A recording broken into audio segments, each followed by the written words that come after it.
make the most of Toby. Good morning, everybody. It's wonderful to see people jumping on from around Australia for this conversation about sustainability trends that are impacting communities. I want to acknowledge the traditional custodians of the many lands on which we're based and their connections to land, sea and community. I pay my respects to elders past and present and extend that respect to Aboriginal, Torres Strait Islander and other First Nations people joining us today. And I hope that you're rugged up wherever you are. We've got some very wintry temperatures to this start to winter in Melbourne. And it's good to see some rain falling in parts of southern Australia, particularly Western Victoria and South Australia, where I'm from. It's been desperately needed this past week or so.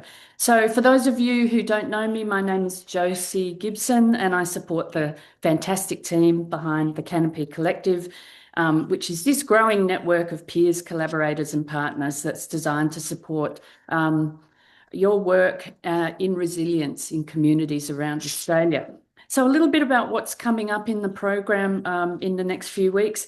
We have a resilience practitioner check-in on Wednesday, the 18th of June, looking at ways to apply the 6-step model in your community. And on Tuesday, the 26th of June, we have a masterclass on creating compelling communications, featuring the Resilience Canopy's Communications Toolkit for Communities. So very meaty stuff there. We're finalising the winter-spring program as we speak, but just to let you know what's in the mix, we have a masterclass with Sam Traddles on negotiation. Sam is an ex-corporate strategic negotiation specialist who hails from the bush, so she's got a real understanding of the basics of negotiation. So a really handy session coming up.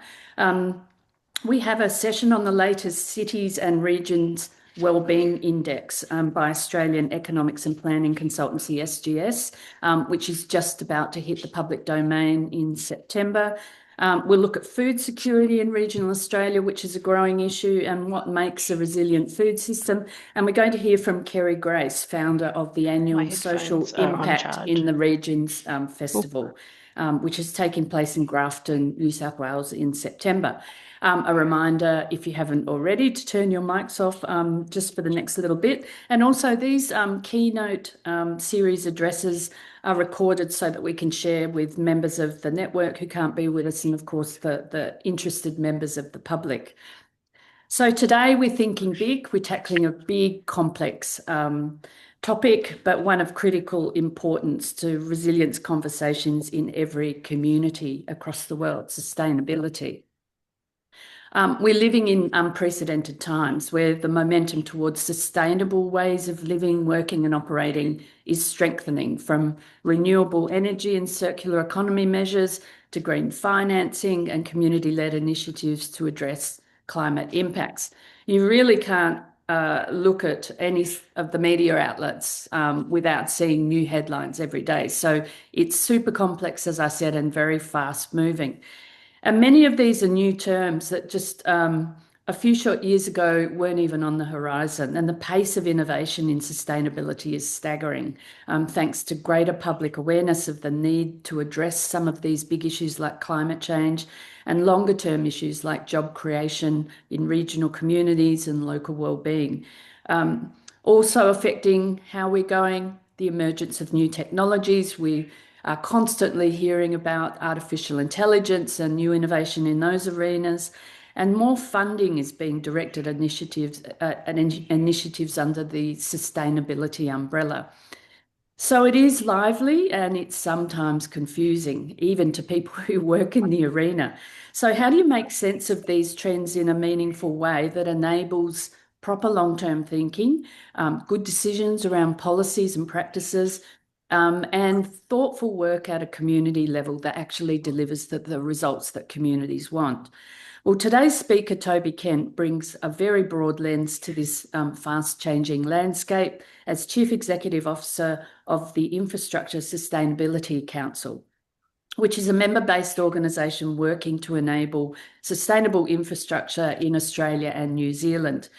And Toby, I know some of you on this call will know Toby, but just for those of you who don't, he is one of the go-to people on this topic in the Asia Pacific. He has a very impressive track record in sustainability, resilience, and ESG, environmental, social, and governance delivery, as well as strategy.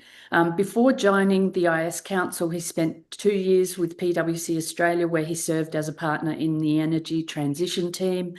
And some of you will know Toby from his 5 years of pioneering work as Chief Resilience Officer for Metropolitan Melbourne as part of the Rockefeller Foundation's groundbreaking 100 Resilient Cities program. Before that, he was equally busy as Global Head of Sustainable Development at ANZ Bank here in Australia, and that followed an international career in sustainability and climate change. So truly a pathfinder in this arena. Here in Australia, Toby co-founded and managed Resilient Co-Consulting, and he's been an active board member of the Business Council for Sustainable Development Australia. He was also chair of the Future Business Council for 3 years. So lots of credentials. We couldn't ask for a better person, and we're deeply grateful to Toby for cutting into his trip to Brisbane to join us today. We've asked him to share some thoughts on how to make sustainability real and actionable, and some of the trends that communities and decision makers should be aware of. So, Toby, I'm going to hand over to you, and then we'll have a chat amongst the group. So thank you for joining us. Well, thank you for the generous introduction, Josie. It's funny hearing all that. I mean, that's definitely been my career. But I was slightly reminded of my dad when he was interviewed on television. He was a specialist in disaster emergency relief. I think he was in the Horn of Africa at the time. And my brother saw him. My brother was about 11. He said, "Well, I suppose someone thinks Dad's quite smart. I just think he doesn't know how to work the video player." So anyway, that ages all of us. But nonetheless, thank you. It's lovely to see on the screen some old friends and hopefully some new as well.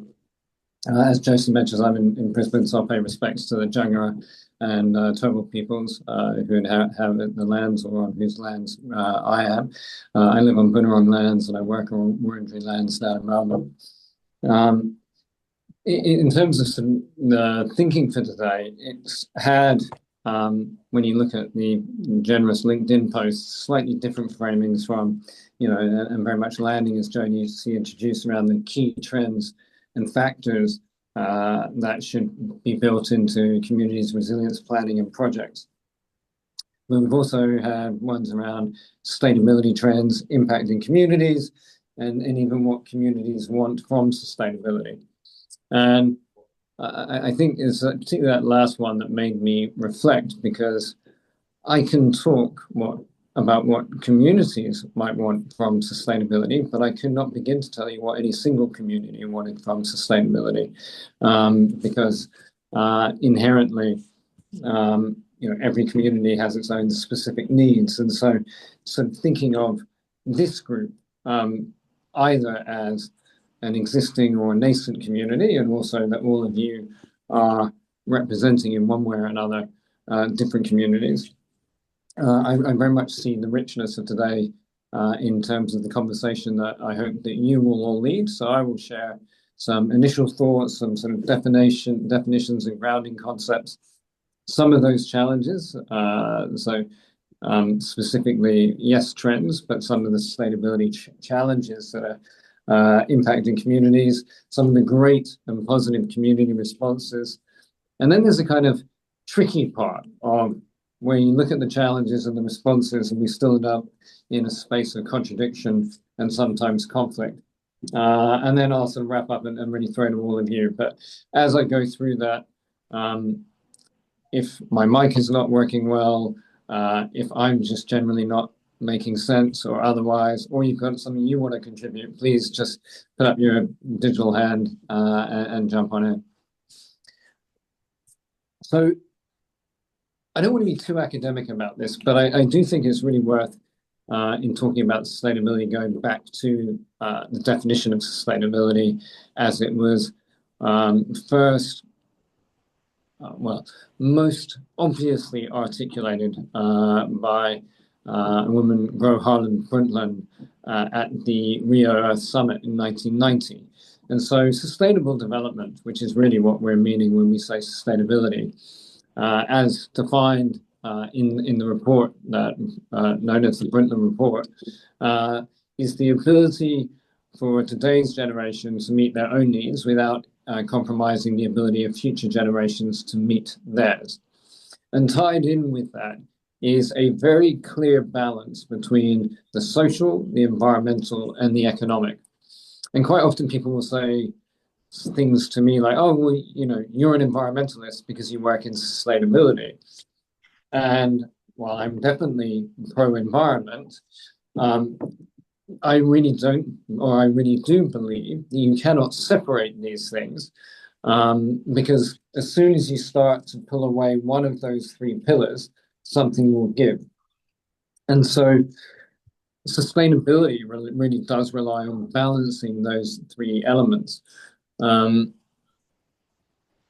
If you think about it, and I might touch on the Amazon again in a bit, but again, at the Rio Earth Summit, one of the things that was being really highlighted was the rapid devastation of the Amazon rainforest. That was back in 1990. It's barely slowed despite all the efforts, but again, that's a different point. But it's very easy to point fingers at people and say, well, can you believe what is happening in the Amazon? But no one, or certainly at that time, many fewer corporations involved and so on. And so would you really begrudge a farmer who's just trying to feed their family and so on? And so, if people don't have pathways to economic empowerment, they will do something and so on. Then we've got a challenge is that our collective system is inherently damaging to the environment. So again, we've got to find a way that we can decouple the environmental elements from the economic, but also in a way that is profoundly conscious of the social elements. And so when I was doing the resilience work, and I still do a lot of resilience work, people would often say, well, isn't resilience just another fancy word for sustainability? Or another buzzword. And one of the things my sort of standard responses was that while there are profound overlaps in that I believe under both headings, sustainability or resilience, we're ultimately trying to get to a point of sustainable development. But resilience is a bit more acknowledging of things going wrong along the way. Either way, trying to get to a point where we have that balance is a desirable place. What does that mean, however, when we start thinking about right at the community level? And when you strip things away, I've been thinking a lot about this. I think we come down to two fundamental elements. Whatever we're trying to do in whether it's sustainability or resilience planning, and where our fundamental human needs sit, they're around security and agency. So security will have many different elements. Whether that's housing, food, physical security, or otherwise, and obviously agency, speaks for itself. I mean, if I were to take a group, and I can't in any way really begin to pretend to speak or imagine what this collective group might think, but I do know a number of you, and so probably it would be fair to say that certainly there are some of us on the call who would look at a certain demographic who are kind of what you might call anti-woke, and where this, pushing back on gender equality, broader gender issues, a whole set of things that are resisted. But what is behind some of that resistance? Often it's actually about people who are in power or certainly have influence, and they are feeling that their agency, their ability to determine how they act and show up in the world is being undermined. So while it might be from a position that is not entirely, we may not feel naturally disposed to being empathetic towards that, actually that role of agency is critical. And, it's that same way in post-disaster recovery, where there's a well-understood trend of, sort of obviously following the immediate shock, a little bit of enthusiasm or optimism, and then so often a real falling away. And what we've seen, what I believe sits behind that is, firstly, the security has been fundamentally impacted. But then when people think they are going to be able to rebuild the security, it's that loss of agency that then leads to the upset and the anger and so on. So I think that's as well why in the political world at a kind of a bit of a macro level, and we've seen it play out certainly over the last decade in Australian politics, a little bit of a rejection of experts. I don't want an expert to tell me what to do. I think, again, it comes back to this idea that people are coming up with ideas that deprive me of agency. Anyway, we'll pick that up. I'd love to kind of explore that, some of your thoughts on that as we go. In terms of some of the sustainability impacts that are impacting communities, around the world, we are seeing rising inflation, have seen rising inflation. That's linked to housing increases, especially or housing price increases, and simply people being unable to secure housing, whether by rental or purchase, particularly in countries like Australia, but in no way limited to Australia alone. And associated with that, this phrase we've already all got very used to, this cost of living challenge. So we saw, separate to that, we were already experiencing increasing social inequality. That is growing. We're also seeing increasing social isolation. Some of that comes down to the fact that we have so many more single person households now, so people living alone. Social media is often blamed a lot. One of the interesting things about our consumption of media is that we consume on average, I believe it's about 3 times as much television as we did 30 years ago. So putting aside your devices, the games, all of that, just the amount of time that we are spending on watching TV is massively increased. And yet I would imagine there's many of us who would sort of think of the 80s and 90s as when people, or maybe even earlier, as when people sat around watching TV. But actually they were out, they were connecting with communities, they were doing things, they were more part of sports teams, etc. And that some of that. Hey, how are you? I'm not bad, and yourself? Anyway, the some of that is reflected in politics, and very often we highlight politics for causing social divide, but actually there's a strong part of it is really politics reflects where society is as much as determining where it goes. There's a bit of a self-fulfilling cycle in that, which is probably for a different conversation. So that's all the kind of the social and well, not all. That's a very super high level gloss over some of the social and economic bits. But then, of course, we've got the realities of extreme global heating. Again, no one on this call, well, maybe some of the people that I know on this call, you don't need me to explain. The reason we call it climate change is there is an unpredictability as to when it's growing in unpredictability is when things might be hot or cold. So hence climate change. We were trying to account for the fact that global warming wasn't quite covering it. And obviously that's been turned in some ways against us, but actually we're facing extreme global heating. Alongside that, we're seeing, not just unparalleled, but off the charts levels of pollution from chemicals, pesticides, plastics, and associated with all that, we are on the cusp of what is known as the 6th great extinction in terms of species collapse.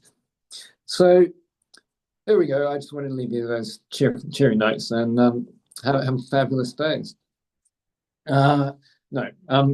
Alongside that, we do also see some amazing and positive community and broader sort of responses to this.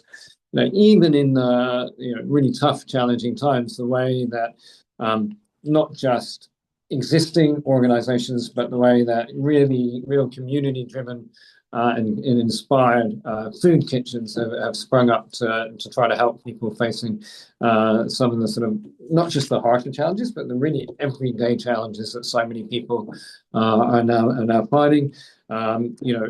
Whenever any major disaster happens in Australia now, we see the Sikh volunteers rolling into action. Social media, which I presented as a challenge, and it is also providing incredible lifelines for people and ways to connect, ways to mobilize, and so on. So again, there's a bit of trickiness in that, but and then we're seeing, and we're certainly seeing it with some of the resilience canopy projects, things like community-based power generation, microgrids being built. We've got land care and rewilding groups really taking custody and often and increasingly doing so with engagement with traditional owners, traditional custodians. So that's a tremendously positive thing, especially when you compare it to where we were maybe a generation or two ago. And then in the business space and the very challenging world of startups, startups sound really exciting, but the levels of mental distress, mental ill health amongst founders and startups, people in startups is tremendously high. And yet we see all these incredible mentor networks, so many people willing to jump in, support each other, people who are either on their way to hopefully being successful, or people who've really have made a success of building a business, willing to give back. So there are some really, I think, encouraging and community sort of oriented elements that we're seeing alongside all of these challenges. And then, sorry, the reason I've sort of stopped is we were having a quick conversation before the call started, and Josie was talking about the importance of challenge and constraints to drive real innovation, and so there is something around that as well. We are often at our best when we are most challenged, and so perhaps in some ways. While what I've said is really encouraging, in other ways, perhaps it's not surprising that in the face of some of these challenges, people are doing extraordinary things together and for one another. So I said as well, though, that we've kind of within this framing of the challenge versus the positive bit, there's the tricky part around contradiction and sometimes conflict. And so, as we think about some really, other really positive solutions and things going on, I'm sort of mindful of that phrase that, one person's waste is another's gold. And I think, we can flip that and say one person's gold is another's wasted or unwanted effort. I think about the tremendous opportunity presented by renewable energy. Australia has a difficult but fighting chance of meeting its target of 80% power generation or electricity generation from renewables by 2030. But we've moved in the last few years from the biggest challenge being that much loved phrase red tape to really the thing now beginning to inhibit the take up and rollout of renewable energy is actually community opposition. So we've cleared the way on one hand, but actually there's a whole lot of many people saying, I don't want that. And so there's a challenge in that. We've also got,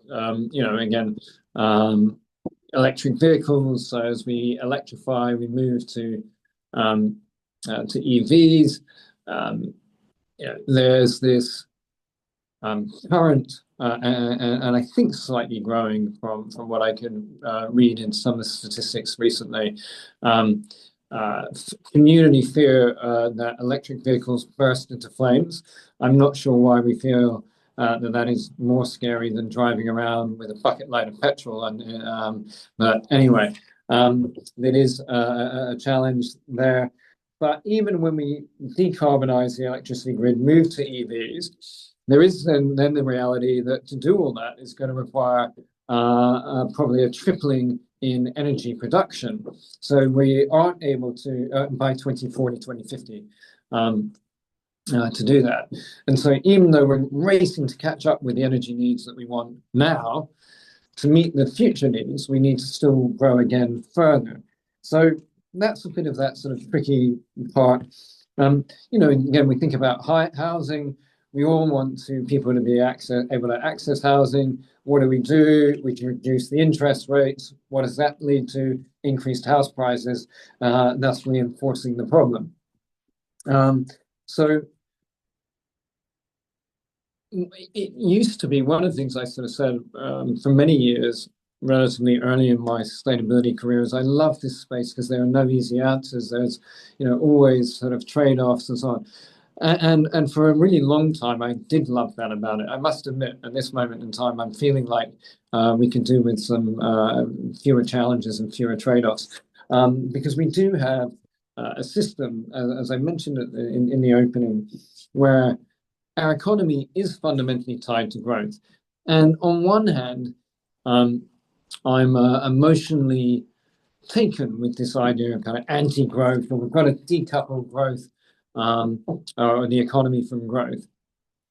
And that works to a point, so long as you're willing to tell me which person who is yet to be born or which person who is aging should be worse off, and so on. So as long as we have an increase in population, and in the same kind of way, any parent on the call, you tell me which of your grandchildren or otherwise you would choose not to be born.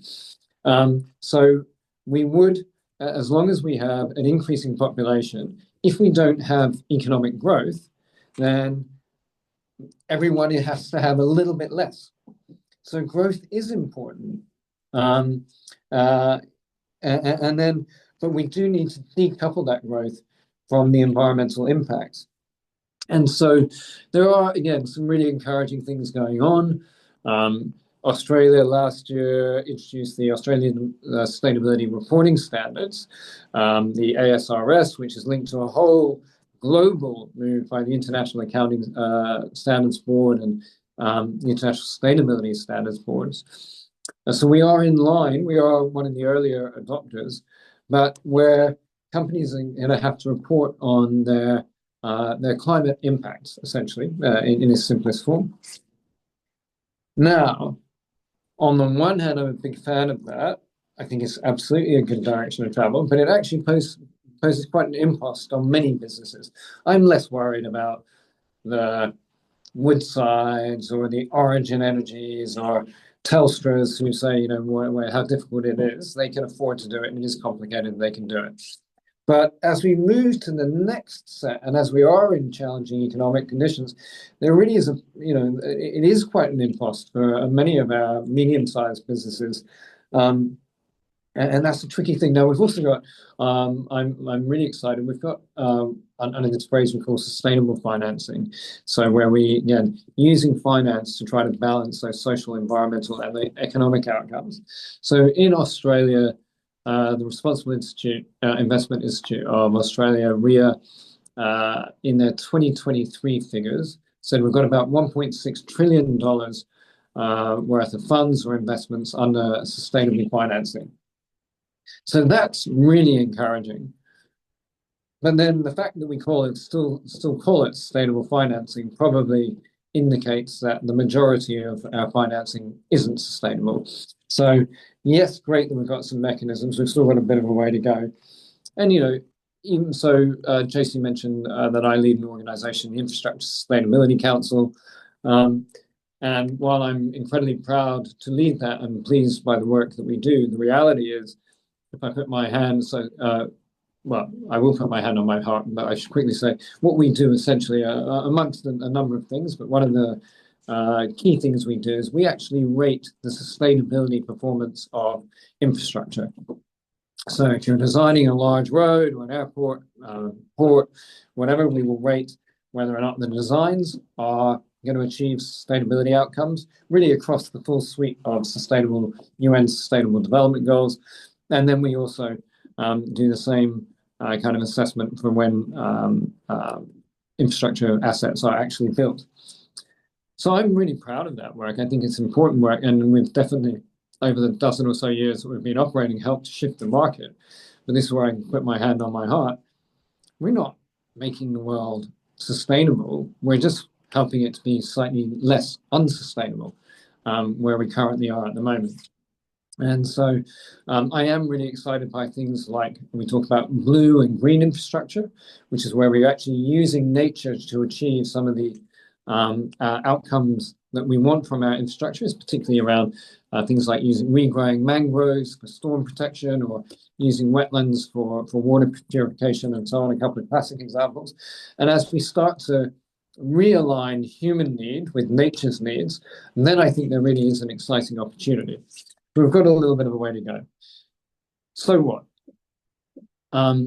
I said I didn't want to keep talking at you, and so far have only done that. So as I throw to all of you, I think a few things. If we go back to this beginning about security and agency.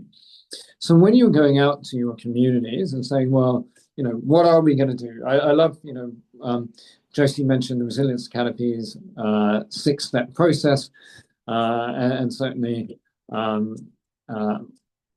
friend and the founder of the Canopy and so many good things, Brett Ellis, often talks about our most valuable asset in that space is a blank sheet of paper. So as you go out with that blank sheet of paper, then actually just bear in mind that yes, there are going to be a whole bunch of people who are trying to achieve better things for your collective security. But within that, they might find that their own security or what they value is compromised or feels threatened, and so might well be their agency. And so collectively, these communities want to, as communities, we want the community to feel more secure. But as we go about that, it's also where fractures often can start to appear. So when we start taking away people's agency within that, and so that's one of the reasons it is so important to have a broad collective approach to this work, but also to do it in a way that doesn't punish people for not participating. They will, one way or another, catch up, participate in their own time, so long as the space is left open. I think the other thing is, again, Josie opened up by talking about this as a time of unprecedented change. I always find that phrase interesting. Like if you do, again, hopefully we may well have some traditional custodians, Aboriginal Torres Strait Islander peoples on our call. And, I often think about that. Well, if I was wandering around the areas of Melbourne in 1832, prior to people rocking up with ships and sheep and certain ideas, and then I look at what was built within a decade, I'm not sure that I would necessarily feel that the area that we're in right now is necessarily unprecedented change. And I think you can apply that over many, many different historical contexts. I'm getting off topic, so I will wrap up. My point is on this, though, for all of these challenges that I've outlined, as well as some of the great responses, it is a period of massive transformation. And so I think what we, as we go out to communities, we need to be alert to the reality that transformation is scary for many and ultimately for most, if not all of us. So depending on whether or not we feel that we are in some way influencing or controlling that transformation. So that's part of it. So we've got to explain the huge transformation that are going on that we can't control in ways that people allow themselves or can see themselves as having agency. My final random thought on that, and then is, if you go out to communities and ask them to list what they're most concerned about, part of what happens under the canopy, my instinct is that very few people would rank highly satellite networks and intergalactic travel. Could be wrong, but that's my instinct. If you said to them, rank how important it is to you that either in a time of emergency or on an everyday basis, your children are able, or your parents are able to contact you at any given moment, because we've got used to immediate communications, they would probably rank that really high. That second one doesn't happen without that first one. So a lot of it is also about how we frame, how we contextualize, how we help people to understand what is important to us as individuals and at a community level. And on that, I will stop threatening to stop talking at you, and I will throw to Josie to guide us through wherever you all want to take the conversation. Thank you so much, Toby. And I'm just licking my wounds. I feel like I need to go back and rewrite my intro and take out unprecedented, because the point that you make about the framing, I just fell into the trap, didn't I? Well, I think it's contestable ground, Josie. I think it's a perfectly good issue. It's all right. It's all right. Look, you've touched on so many points. We've got a really good group here, so I'm going to open it up. Maybe who wants to jump in with some opening thoughts? It's a big, big area and many points that Toby's raised. Don't be shy. Josie, it's Natalie. I'm actually wondering, because it is such a big topic and there are so many things, how do we help make it relevant in a really like local or community space? And Toby, that's just as big a question as the things that you've been throwing at us, I think. Well, I think it is and it isn't. But in other ways, sitting down with people, meeting them with where they're at, and just asking, what are you worried about? When we talk about security, I often tell a story, and it's partly unfair because it was a very committed and talented individual that I'm not going to name in telling this story. But they used to do a lot of community resilience, essentially preparation work around Victoria. And they said, they sort of paraphrased the story, but they said to me, it's great when we go out to Harriet Mill and this place and that place, because, the community all get together in a town hall. And they know, it's all about fire preparation. They know what we've got to get ready for. So the problem is I've been trying to do it in Melbourne, and people come in and they just want to talk about crime and drugs. And it's like, it goes back to that thing about security, right? So I will worry about the fire and the flood that inevitably will happen, pretty much. We just don't know when. But I can be really certain that my children, in a certain context, or somebody can be certain that their children are going to be exposed to unwanted things. And so if we don't fix those things that are causing the immediate concern, it makes it really hard to focus on some of those longer term existential things. So I think, I guess that sort of phrase in brainstorming and group work is, there are no wrong answers or bad ideas. And I guess it's that same thing when you're going out to the community, or when you're part of a community and asking your neighbors or those who want to participate, just being open, and what excites you, what worries you, what can we do about it? And you probably can't do all of those things in one question. So how do you break it down? Maybe try and start on a positive. What do you love about where we are? What excites you? What keeps you here? What are the things that worry you about our future? And as you work through some of that, you probably begin to find the space for what do you think we could do about it? And I guess there's something in terms of, in responding to that question, I've only asked questions back. So not telling people, but asking them gives them a lot more space to open up. There is definitely an art to fostering those kinds of conversations. So, Ginny, I'm just going to throw to you, because this is a lot of the work that you do in enabling some of those inclusive conversations. How is this resonating with your experience? Yeah, absolutely. I have to admit I was a little bit distracted because I was looking at Donella's comment there about the Dandenong Ranges. And maybe there's a connection actually, because after those storms in the hills, I live in Belgrave, so we were also quite affected by them. There was a huge community coming together to respond to that.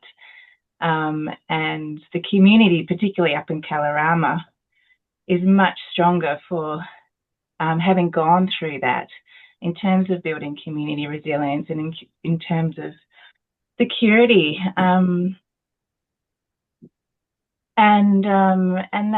because there wasn't any services that were immediately available, the community did need to find their agency and they needed to respond. And certainly people came in, community leaders, to facilitate that. But I think in terms of working with community and hearing their voices, so much of it is about the container, is about creating spaces where people can speak, can be deeply heard across difference, where difference is really valued. And there's so many things that we can do as facilitators in those spaces to create that container.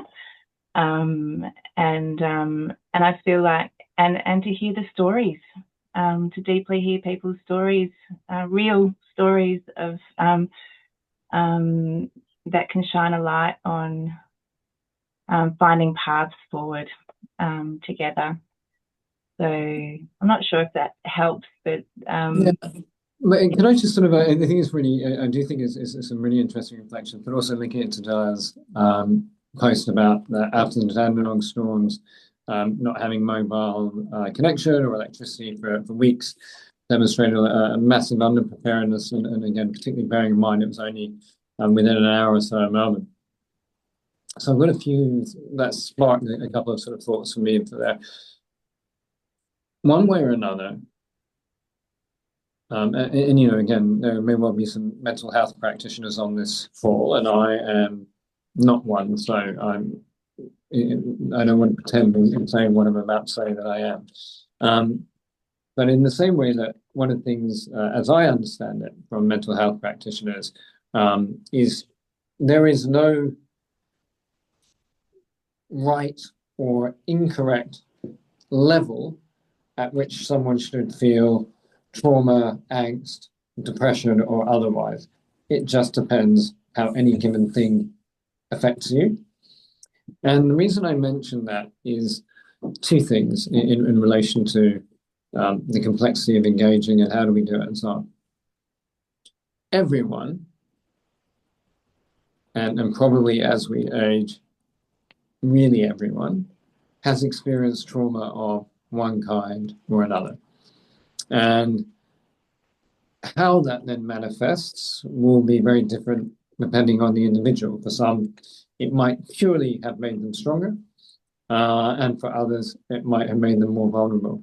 The reason I make that sort of potentially tangential link is, as I look at that thing, you know, there would be people in the world who would go, no, look at the incredible resilience that existed around Mount Dandenong at the time of that. You know, actually, the community were equipped and able to come together.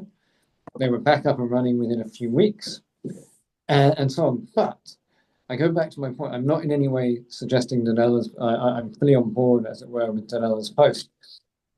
The reason I mention it is, again, at a community level, that was massively impactful and traumatic for everybody, or for so many involved. And I think when we are exploring the resilience planning and so on, there will be some who come with that trauma, and there will be others who are willing to jump in as part of preparedness. So essentially, the best way, one of the ways you want to do it is say, can we imagine a world in which something really bad has just happened? How do we work back from that? For some, that would be a really natural place to jump into and a great way to start planning. But we also have to accept that for others, that will be really off-putting. And the last thing they want to do is to engage in something that, for whatever reason, they might feel is entirely undesirable. Sorry, still no more answers, but just some reflections. I wonder, Donnelly, could we follow up with you because you understand you know that Dandenong's situation well, but maybe also touching on your approach to the rewilding work that you're involved with and the heart-centered nature of it, because I think this is something actually quite relevant to what we're talking about. We just don't actually use those words.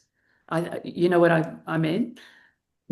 Yeah, thanks, Toby. And my comment about the storms was when you were talking about connectivity to satellites and things. And just the interesting thing, and also thanks, Virginia, when the community came together. But what was interesting is then when the big agencies rocked up, nobody wanted them around because they were too late to the party. So Red Cross, etc., when they rocked up with all their logos and banners, everybody wanted them off the mountain. So, but also the response to things that, rocking up with generators that the oldies couldn't pull the string on to start, and just all those impractical things. It was a fascinating experience, and it did. I still carry the scars from that. It was a really traumatic night. But back to the heart-centeredness, we're working with a community in the centre of Australia, and the remoteness of the site, but working with them with our focus on rewilding. As you opened your speech or your presentation with the sixth mass extinction. Australia's in a dire situation with our biodiversity collapsing, and there's a lack of resources from government and a response from government, and we continue to allow, the big players, Woodside and the rest, to continue to expand and continue business as usual. So the piece too is what we're having to address is old infrastructure. We've just discovered that we've been drinking water out of an old fiberglass tank that's got fibres in it. And yet the communities are expected to live in substandard environments. So their houses are basically, unfit for purpose. Their water supply is unfit for their health. So, our approach is just to work together and, bang on doors and yell as loud as we can to get attention for this space. It's not north or south of Perth, so, it's outside of the mining kind of mandates, but it's an area that's been forgotten because it doesn't have a lot of votes. So I don't know what else to share in that, but working together, like we really are learning a lot working with Aboriginal communities. But the things that we're challenged with, food security, water security, the foundations of life, really. So I look at their community out near Warburton as a human rights issue. I've seen better conditions in developing countries. And yet, because of the remoteness, it's easy for politicians and others and community. And we're also in the startup space. We're developing a rover to do the work of the missing bandicoots and the missing marsupials. But again, we're not fitting the space to get the tick boxes. So it's interesting to be in these kind of conversations because I'm experiencing it real time. Kalina and I work together, and we've just come back from the desert. We've got a list of things that we need to address, including energy as well. They're still using diesel. But the lovely thing is that as a community together, and the way that they've embraced us is really quite, it's extraordinary that given their history and what they're still having to deal with, is that they are excited to be working with us and trying to find solutions together. So I put my hand up to say we're really keen to be part of this collective, and thank you, Toby, for your presentation. Oh, you're very well. I'm really sorry to hear about the challenges you just described, Donnelly, but equally beautifully exemplified, that how, with the challenge is also where those great community strengths and the innovation comes from. So thank you for sharing all that as well. I think that what that raises for me, Toby, and I think about your years of working with 30 plus councils across Melbourne in the Chief Resilience Officer role, that tension between strategic and operational, tactical. I think that's what we hear. What I heard from Donnelly is, big ambition, big vision, and I'm sure that people on the call who have policy backgrounds or that ever-present tension between staying true to the vision, but actually continuing to deliver in a very often fast-changing political context. It's not for the faint-hearted. No, but I also think one of the things that is so important about the Canopy, and it talks a little bit as well to, by the time the agencies with their flashing lights and flashy logos turned up, the kind of community who felt they'd either looked after themselves or were just sort of resistant or resentful. I think one of the things that, as I was saying, is so attractive about the Canopy work is that it is about, on the one hand, taking things away from politics, taking things out of certain cycles. How do you put it? At levels that communities able and willing to engage and move at. I think a good friend in the Canopy, Kate Siebert, has a lovely phrase that she uses quite often, which is the community moves at the speed of trust. And I think there's a lot to that. So I think where that strategic and the operational sort of sit together. And this is a slightly different take on it, but the same kind of framing. Yes, you want to be and work with your community to work out, well, where would we want to be if we could do anything? Where would we want to be in 20 years' time? Or what would we be building for our grandchildren, or whatever the frame that resonates? But then there's also what's something that we can just do to make people feel that it's worth coming along and keeping doing this. When we did the first work in the Canopy up in Millgrove, and Millgrove's been a wonderful example of how this work can bring people together and so on. But I remember someone said, well, I think I can get, we've been promised a defibrillator that we can put up outside the CFA building. And part of the response from some people was, well, that's not what this is about.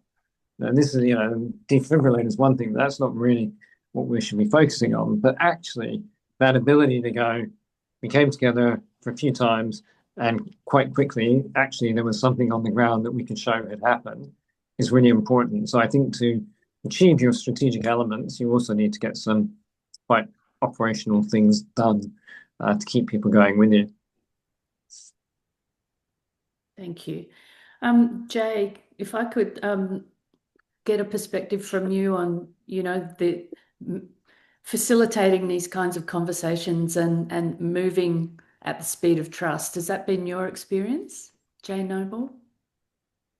Hi, Josie. Hi, Toby. Certainly. And I think thank you so much for this conversation. It's been a beautiful conversation, as always. And I was just reflecting on, Toby, your comments around distrust of experts and also community opposition. I think in my role, I work in local government in a recovery and resilience capacity, and I encounter that quite often. So I'd be interested to hear from you more, if you could unpack that and where you see particularly that distrust of experts and data and science, and how you see that playing out in community. So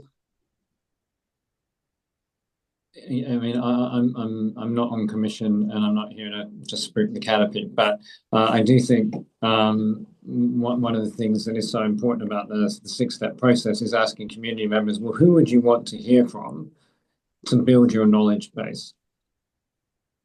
There is a challenge in that, because they might want to. You got to find that balance between, I want to hear from the person who confirms my suspicions, versus I want to hear from the person who's actually going to educate me.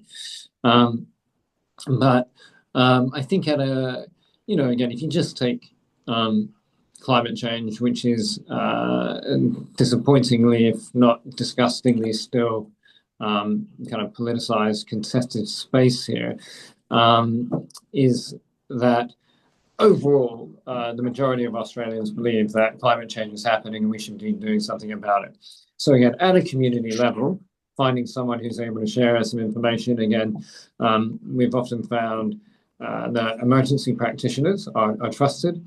One of my former bosses got into this space. He was an accountant, and he really got into this space because he was doing a broad course which had some sustainability elements to it, and they heard from somebody from the British Antarctic Survey, who said, and this guy who was an accountant and so on said, this person has no ulterior motive for telling me this, other than they profoundly believe in the science, and the science looks quite bad. Now, to your point in the framing, Jay, around when people are rejecting science and so on, when I was getting some of those kind of comments around the electric vehicles bit, a piece of research that is, for me, feels almost counterintuitive, but a lot of the same people who are suspicious of electric vehicles are finding that their opinions are changed much more by artificial intelligence and AI being seen as a neutral platform as to the hazards around EVs than people who are indeed kind of, as it were, experts. So I think finding ways to understand who do people want to hear from. Most people, I believe, have some point of connection, something that they're willing to compromise on. So how do you find that point of compromise so that you're not trying to win an argument, but you're trying to find a person with a shared view, or at least where the view can be viewed from, looked at from a shared, a tolerably shared perspective. I think for me, that's kind of it. I'm conscious of time. Yeah. My thoughts on agricultural sustainability. Yes, thank you, Toby, because that's a is biggie. one of the biggest, when I spoke about those kind of tricky trade-offs and challenges, etc. It's really, really hard. Regenerative agriculture, really, really exciting. Doesn't appear to be giving the yields that we've seen with what was called the Green Revolution, which was really a chemical revolution, resulting in a rapid greening of stuff that did allow us to feed, particularly in India, millions and millions of people, but with some really challenging things in there. So I think agriculture is interesting, but it's also fascinating to see how, when you look at all of Australia's sectors, the one that has most adopted technology and has had exponential, well, I'm not sure if it's exponential, but significant growth in productivity is agriculture. Construction is in negative territory from a productivity perspective. Agriculture is off the charts. And I think I'm now seeing people beginning to have to leave. So it is a delight to see you all. Thank you very much for the invitation. And if anyone has follow-ups, you can send it through the Canopy. I'm happy to respond as I can. Thank you so much, Toby. I'm very conscious that you have got a very busy day ahead of you after us. And the agricultural question is a separate session in itself. So hopefully we'll find another excuse to get you back, because no, you should get a real expert on agriculture for that one, but I'm happy to ask you some questions. But I think, you know, to just wrap up, I think one of the things that strikes me around how we foster these conversations is the role of you all in talking to your networks and making the connections between your networks with other networks, and sharing your experiences, sharing the information that you have is one of the most effective and efficient and impactful ways to progress all of these agendas. And Brett, did you want to say thank you before we jump off? No. He's heard it all before. He's heard it all before.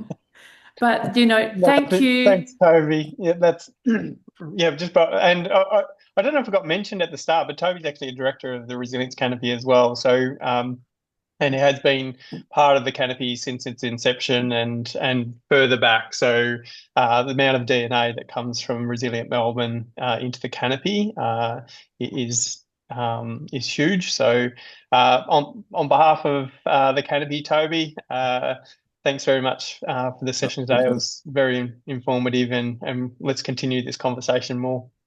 Thank you so much. That's And thank you, everybody. And thank you, Trish, for representing New Zealand in this conversation. And, you know, we look forward to having more cross-Tasman chats around these topics. So have a great day, everybody, and look forward to seeing